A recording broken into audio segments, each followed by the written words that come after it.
Hello hi. അങ്ങനെ മഴയ്ക്കൊക്കെ ഒരു ചെറിയ ശാന്തത വന്നു. ഇപ്പോൾ വലിയ മഴയില്ലെങ്കിലും ചെറിയ ചെറിയ മഴകളാണല്ലോ, ഇടയ്ക്കിട്ട് പെയ്യണ മഴയാണല്ലോ, പണ്ടത്തെ പോലെ കുത്തി പെയ്യണ മഴയില്ലേ. അപ്പോൾ ഉണ്ട് ഇതേ ചേട്ടന് ചായ കുടിക്കാൻ ഭയങ്കര ആഗ്രഹം. അപ്പോൾ പിന്നെ ഞാനും ഓക്കെ എന്ന് പറഞ്ഞു. കിട്ടിയ ഒരു ഡ്രസ്സും വലിച്ചിട്ട് ഞാൻ അങ്ങോട്ട് പോന്നു. അപ്പോൾ മുതലാളിക്ക് ഇവിടെ നിന്നൊന്നും ചായ പറ്റില്ല. ഒരു വലിയൊരു ഡ്രൈവ് ചെയ്ത് പോയിട്ട് അവിടെ നിന്ന് ചായ കുടിക്കണമെന്നായി. അങ്ങനെ കുറേ കൺഫ്യൂഷൻസിന് കൊടുക്കെ ഞങ്ങൾ അതിരപ്പള്ളി പ്ലാൻ ചെയ്തു. അങ്ങനെ നേരെ അതിരപ്പള്ളിയിലേക്ക് വിട്ടു കേട്ടോ. പിന്നെ ചെറിയൊരു മഴയുള്ളതുകൊണ്ട് തന്നെ നല്ലൊരു ഈ ഫോറസ്റ്റിൻ്റെ ഇടയിൽ കൂടെയാണല്ലോ പോണത്. അപ്പോൾ നല്ലൊരു യാത്രയും കൂടി ആവുമല്ലോ. അങ്ങനെ ഞങ്ങൾ നേരെ അതിരപ്പള്ളിക്ക് വിട്ടു കേട്ടോ. പക്ഷേ അങ്ങേർക്ക് വേറെ ദുരുദ്ദേശങ്ങളൊന്നും ഉണ്ടായിരുന്നു. എന്താണെന്ന് വെച്ചാൽ താറിൻ്റെ കുറേ ഫോട്ടോസ് എടുക്കണമെന്ന്.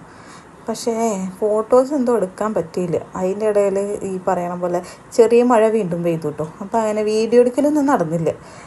അപ്പം ഞങ്ങളിത് വീണ്ടും വണ്ടി സ്റ്റാർട്ട് ചെയ്തിട്ട് വീണ്ടും യാത്ര തുടർന്നു കേട്ടോ. പക്ഷെ കുറച്ച് ദൂരം പോയപ്പോണ്ടതേ കുറേ വണ്ടികൾ ഇങ്ങനെ നിർത്തിയിട്ടിട്ടുണ്ട്. എന്താ കാര്യമൊന്നും മനസ്സിലാവണില്ലേ. ഇനിയിപ്പോൾ വേറെ വല്ല വണ്ടി എങ്ങാനും ബ്രേക്ക് ഡൗൺ ആയതാണോ, അതോ ഇനിയിപ്പോൾ വേറെ വല്ല മരം വീണിട്ടുള്ള ഇഷ്യൂസാണോ, ഒന്നും അറിയില്ല കേട്ടോ. ഇങ്ങനെ നിൽക്കുന്നുണ്ട്. അപ്പോൾ ചിലവരൊക്കെ പറയുന്നുണ്ട് ആന. എന്നാലും ഞങ്ങളത് വിശ്വസിച്ചില്ല.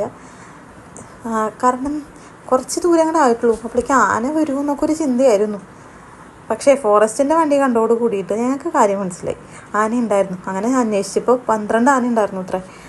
അങ്ങനെ ചെറിയ പേടിയോട് കൂടിയിട്ടും പിന്നെ ആനയെ കാണാനുള്ള ആഗ്രഹം കൂടിയിട്ടും അങ്ങനെ ഞങ്ങൾ യാത്ര തുടർന്നു കേട്ടോ. പക്ഷെ ആനയൊന്നും കാണാൻ പറ്റിയില്ല.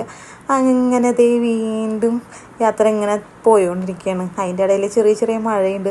പോരാത്തതിന് ഭയങ്കര പേടിയും തോന്നി തുടങ്ങി കേട്ടോ. കാരണം അധികം ആൾക്കാരൊന്നും കാണാനുമില്ല, ഭയങ്കര ഇരുട്ടുമായി. ഇനി അധികം പോകണോ എന്നൊക്കെ ചിന്തയിൽ കൂടി പോയി.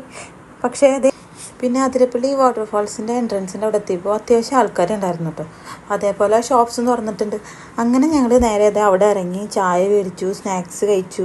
അതിൻ്റെ ഇടയിൽ ചെറിയ 2 പട്ടികളുണ്ടായിരുന്നു. അവർക്ക് കുഞ്ഞേ കഷ്ണം സ്നാക്സും ഇട്ട് കൊടുത്തു. അങ്ങനെ ഞങ്ങൾ ട്രിപ്പ് ഇങ്ങനെ സ്റ്റോപ്പ് ചെയ്യാമെന്ന് വിചാരിച്ചിരിക്കുമ്പോഴാണ് എനിക്കൊരു ലൈസും കൂടി കഴിക്കണമായിരുന്നു. അങ്ങനെ ലൈസും മേടിച്ചു, ലൈസും കഴിച്ചുകൊണ്ടിരുന്നു കേട്ടോ. എന്തൊക്കെ പറഞ്ഞാലും നമ്മൾ വിചാരിക്കാണ്ട് ആ ഒരു നിമിഷം വരെ വിചാരിക്കാത്തൊരു സ്ഥലത്ത് പോയി ചായ കുടിക്കുമ്പോൾ കിട്ടുന്ന ഒരു ഫീൽ അതൊരു വേറെ തന്നെയാണ്. ആക്ച്വലി ഞാനൊരു ചായ ലവർ അല്ലെങ്കിൽ എനിക്ക് ഇങ്ങനെ പോയി ചായ കുടിക്കാനായിട്ട് ഭയങ്കര ഇഷ്ടമാണ് കേട്ടോ. മിക്ക ആൾക്കാർക്കും അങ്ങനെ തന്നെയാണ്. അതെ, ഈ കാടും അതേപോലെ മഴയും പിന്നെ മഞ്ഞും അതിൻ്റെ ഇടയിലൊക്കെ ചെന്ന് നിന്നിട്ട് ചായ കുടിക്കുമ്പോൾ ഒരു ഫീലാണല്ലോ. അങ്ങനെ ഞങ്ങളുടെ ഇന്നത്തെ കുഞ്ഞു ട്രിപ്പ് ഇവിടെ അവസാനിക്കുകയാണ് കേട്ടോ. അപ്പോൾ ബൈ.